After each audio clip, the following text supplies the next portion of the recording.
అమ్మగారికి వందనాలండి. సునామాడి మా అమ్మ అండి. మా అమ్మకి హార్ట్ ప్రాబ్లం ఉందండి. సంవత్సరం అయిపోయింది నాకు హార్ట్ ప్రాబ్లం ఉందని తెలిసి. అది ఎవరికి తెలియదండి. నేను దాసేసి ఎవరికి చెప్పలేదండి. అమ్మ తట్టుకోలేదని. అదేం చేసినట్టు లివర్ ఇన్ఫెక్షన్, షుగర్ ఎక్కువైపోయి అమ్మకి హార్ట్ ప్రాబ్లం వచ్చింది. డాక్టర్లు కూడా ఏం లేదు అన్నారండి.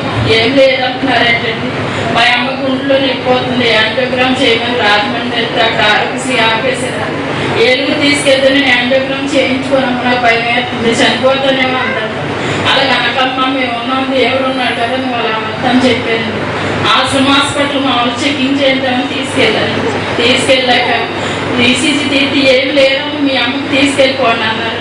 తీసుకెళ్ళిపోవడం కాదండి, రాత్రి మా అమ్మకి స్ట్రోక్ వచ్చిందండి. యాంజియోగ్రామ్ చేయండి, డబ్బెట్ నేను చేయించుకుంటాను, ఆరోగ్యశ్రీ కూడా వద్దండి అని చెప్పానండి. చెప్పాక యాంజియోగ్రామ్ చేశారండి. అమ్మకి హార్ట్లో హోల్స్ అన్ని కూడుకొని అమ్మ 80% పనిచేస్తుంది, ఆపరేషన్ చేయాలన్నారండి.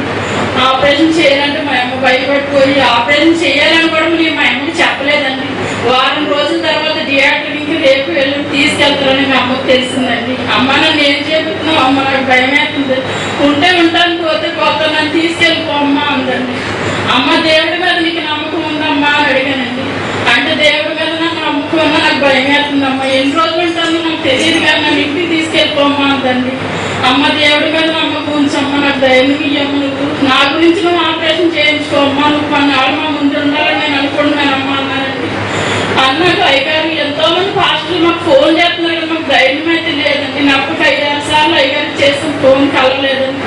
ఇంకా ఆపరేషన్ తీసుకెళ్తారు ఒక అరగంటలో అనగా అయ్యగారు ఫోన్ ఎత్తారండి. నాకు ఫోన్ ఎత్తి అయ్యగారు ప్రార్థన చేశారు. అమ్మ నాకు 3ంటికి నువ్వు మళ్ళీ ఫోన్ చెయ్యమ్మా, అమ్మ మీ మధ్య నుండి భోజనం చేద్దని చెప్పారండి అయ్యగారు. అమ్మకి ఆపరేషన్ చేసే ముందు చేసినవాడు ఒక ఆవిడ చనిపోయిందండి, చేసాక ఒక ఆవిడ చనిపోయిందండి.